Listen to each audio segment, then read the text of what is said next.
White people, there are white people who are not as powerful as the system of white people, the caste system that's been put in place, but they still, no matter where they are on the rung or the ladder of success, they still have their whiteness.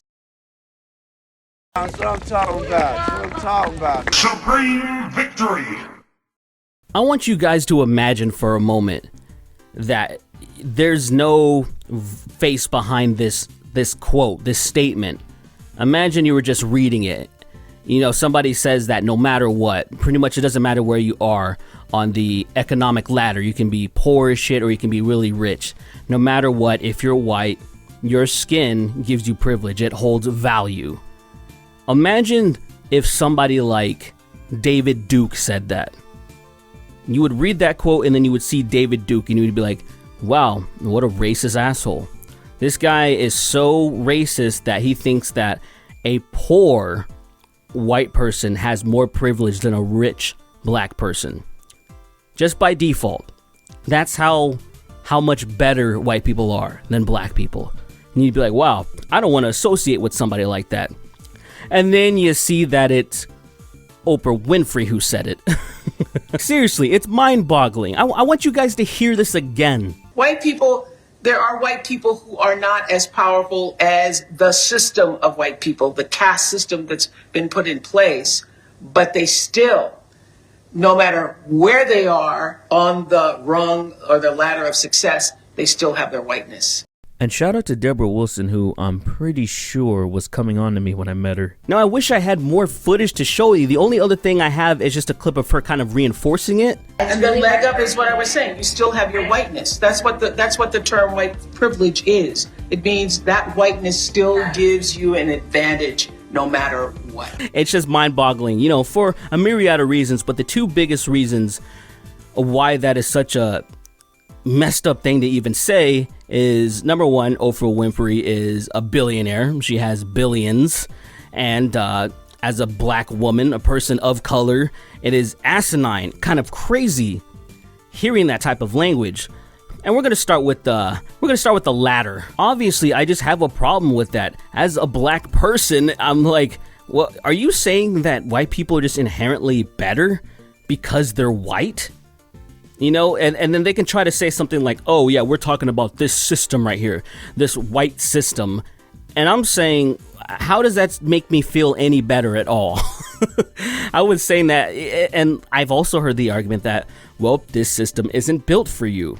It's built for white people, and that's why X, Y, and Z, and people will try to throw in, well, yeah, I know there's a lot of poor-ass white people. There's a lot of white people in the Appalachians that are really poor and impoverished, but, I mean, they still have a leg up, I guess. They still have a head start because of their white skin.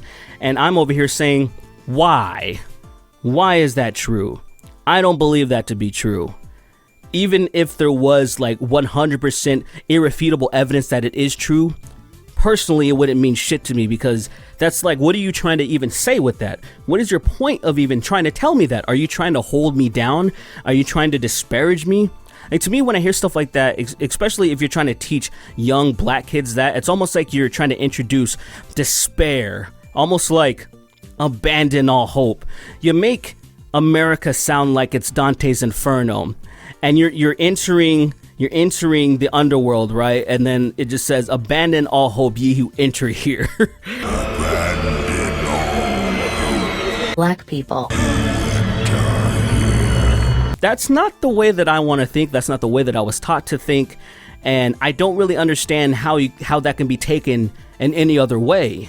I can't even imagine what it must be like to be a white person, like, and say you're homeless and you've never just had this opportunity to claw your way out, like a lot of people are in situations like that, and just think that, like, you hear somebody say something like that and you just think, well, how do I cash in said privilege? What do I do to have a leg up in life? Because you know what? I'm sleeping on the streets and nothing's happening for me. Nothing's happening whatsoever. Please teach me how to take advantage of said privilege. I wonder how I would have turned out if I believed that. Would I have hatred in my heart? Would I have this vendetta? Would I feel jealous thinking that I'm never going to be good enough because by default I don't have privilege where I was born, where I won't have opportunities that other people do that have lighter skin than me? Would I be envious and would I can't imagine me being the same person.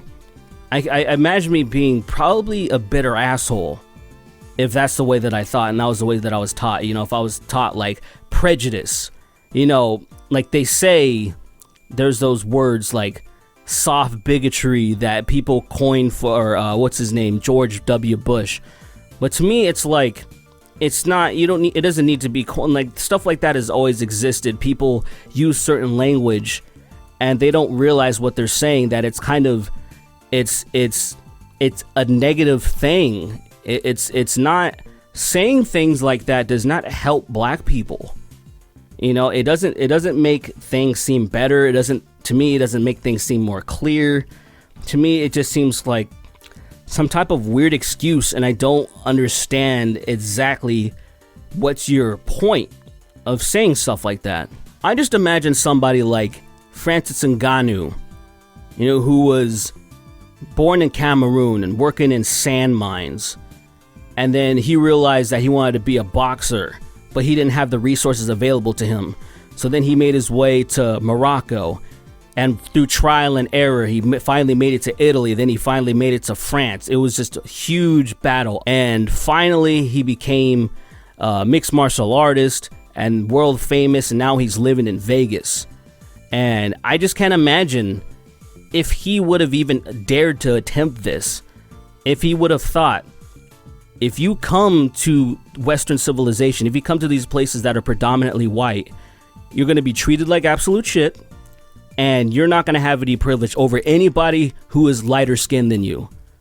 I wonder if he would have made that trek. I wonder if he would have attempted it, because it would have been like, well, what's the point, man? I'm just going to come over here where the system isn't built for me, and I'm not going to be able to thrive.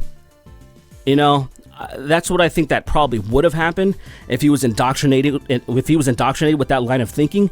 But thank goodness he wasn't, because he's one of my favorite fighters, and he is such an amazing human being. Just listening to him talk, you can listen to him on podcast, interviews, maybe just listen to him on Mike Tyson's Hot Boxing. That's a very good podcast.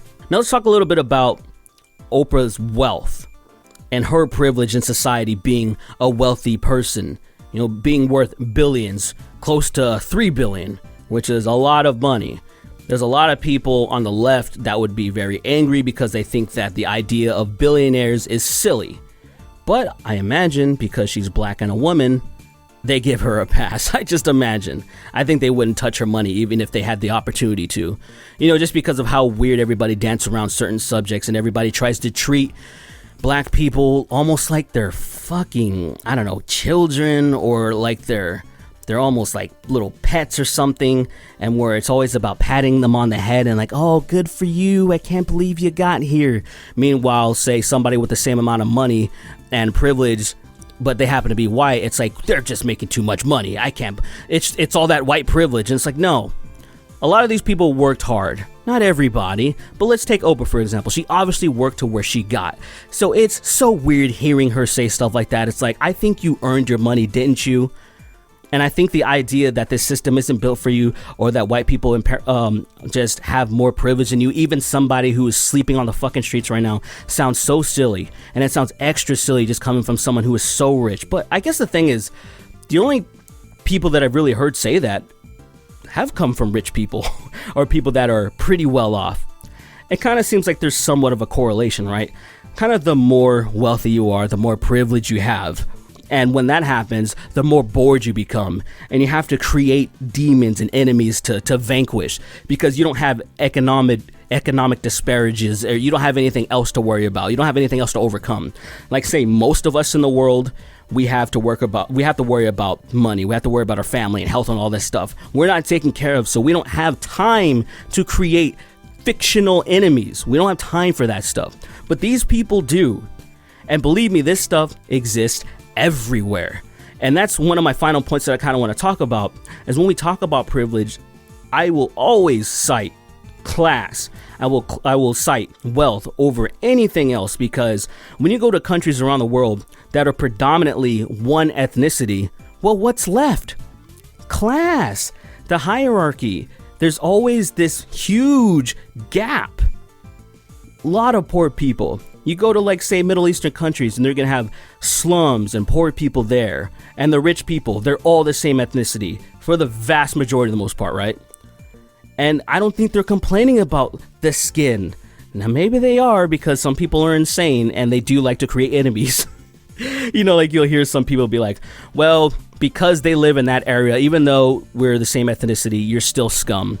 You know, humans will try hard. I mean, I remember even learning a lesson like that, watching the Fairly Odd Parents, where everybody was equal, they were all blobs, and then people were still trying to create some type of bigotry and prejudice, saying, well, I'm grayer and blobbier, I'm still better than you. And so that will exist. But overwhelmingly, I think class is much more of an issue, and I think people saying dumb shit like this is what you would call hurting, not helping. But that's all I have for you guys today. I just wanted to rant a little bit about Oprah being an idiot.